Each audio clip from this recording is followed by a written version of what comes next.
Hi hello, সবাইকে স্বাগতম এবং সালাম আমার একটা নতুন ভিডিওতে। সেন্সর বোর্ড আটকাইছে আমার মুভি। অ্যাকচুয়ালি আমার মুভি না, রায়হান রাফি। আমার নামও রায়হান, ওনার নামও রায়হান। ওনার নামের শেষে রাফি, আমার নামের আগে আহমেদ।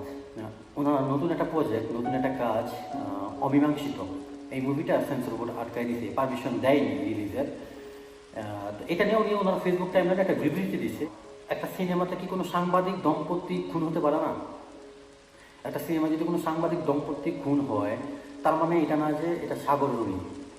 কিংবা একটা সিনেমা যদি কোনো একটা মেয়ে তরুণী দর্শন হয়, গুম হয়ে যায়, তার মানে এটা না যে কুমিল্লার তনু হত্যা রিলেটেড কিছু একটা বানানো হয়েছে।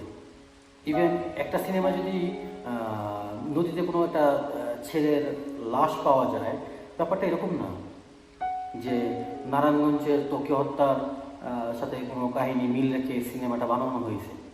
একটা সিনেমার কোনো খুন দেখানো যাবে না, একটা সিনেমার কোনো অপহরণ দেখানো যাবে না, একটা সিনেমার কোনো দর্শন দেখানো যাবে না, একটা সিনেমায় মারামারি দেখানো যাবে না, একটা সিনেমার রাজনৈতিক কোনো বিষয় নিয়ে কথা বলা যাবে না, একটা সিনেমায় রাজনৈতিক কোনো ইস্যু টানা যাবে না। তো ইভেন একটা সিনেমায় কোনো ঘুম দেখানো যাবে না, তার মানে আমরা সবাই ফেরেস্তা?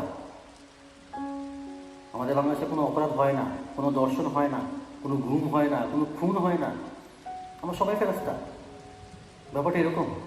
তো রায়হান রাফি এখানে লাস্টে একটা এরকম কথাটা এরকম বলছে, এভাবে হাত পা বাইদা আমাদেরকে সাঁতার কাটতে হবে, বা বাংলাদেশের সিনেমাকে এভাবে সাঁতার কাটতে হবে হাত পা বেঁধে। আমাদের কথা বলার কোনো স্বাধীনতা নাই। আমরা একটা গল্প লিখবো, একটা মুভি মেকিং করব, সেখানে আমাকে অনেক কিছুই ভাবতে হবে। আমি কার বিরুদ্ধে বলছি, কোন স্টোরি নিয়ে টানতেছি, কোনটার সাথে কোনটা মিলে যাচ্ছে কি না, অনেক কিছু ভাবতে হবে। মূলত দেশ স্বাধীন হয়েছে কিসের জন্য? আপনার আমার বলার স্বাধীনতা, বাংলা ভাষায় কথা বলার স্বাধীনতার জন্য। যাতে আপনি আমি কথা বলতে পারি, বাংলা ভাষায় কথা বলতে পারি, নিজের জায়গা থেকে সর্বোচ্চটা দিয়ে কথা বলতে পারি। এখানে আপনাকে আমাকে কেউ বাধা দিবে না। আপনার মতামত আপনার প্রকাশ করার জন্য আপনার একটা স্পেস দরকার, যেখানে কোনো বাধা বিঘ্ন থাকবে না। এটার জন্য মূলত দেশ স্বাধীন হয়েছে, বাংলা ভাষার জন্য। এই স্বাধীন দেশে আমি আপনি আমরা কোনো কথা বলতে পারি না, কোনো টপিক নিয়ে আলোচনা করতে পারি না, সরকার বিরোধী কোনো টাইপ বিষয় নিয়ে ভিডিও বানাতে পারি না। তো এখানে আমি যদি আমার জায়গা থেকে আমি যদি আমার এই স্বাধীন দেশে আমি আমার মতো করে গল্প একটা প্লট তৈরি করতে না পারি, আমি কথা বলতে না পারি, তাইলে এটা বুঝে নিতে হবে যে আমাকে হাত পা বেঁধে ছেড়ে দেওয়া হয়েছে, তুমি সাঁতার কাটো। বিষয়টা তো এরকমই। যাই হোক, সেন্সর বোর্ড কী কারণে তাদের মনে হয়েছে এই মুভিটা আটকাবে, তারা আটকাইছে। সেখান থেকে হয়তো কিছু সিন কাট করতে হবে, দেন হয়তো বাবা রিলিজ দিতে পারে।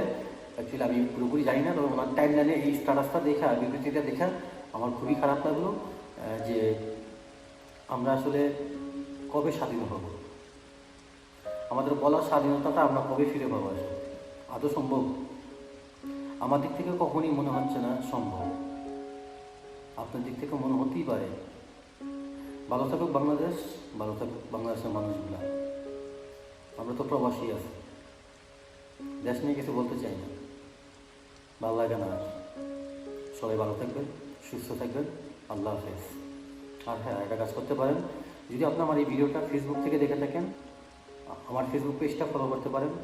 আর যদি আপনি এই ভিডিওটা ইউটিউব থেকে দেখে থাকেন, আমার ইউটিউব চ্যানেলটা সাবস্ক্রাইব করতে পারেন। এতে আপনার কতটুকু লাভ হবে আমি জানি না, আমাকে দেখতে পাবেন, শুনতে পাবেন। Take care.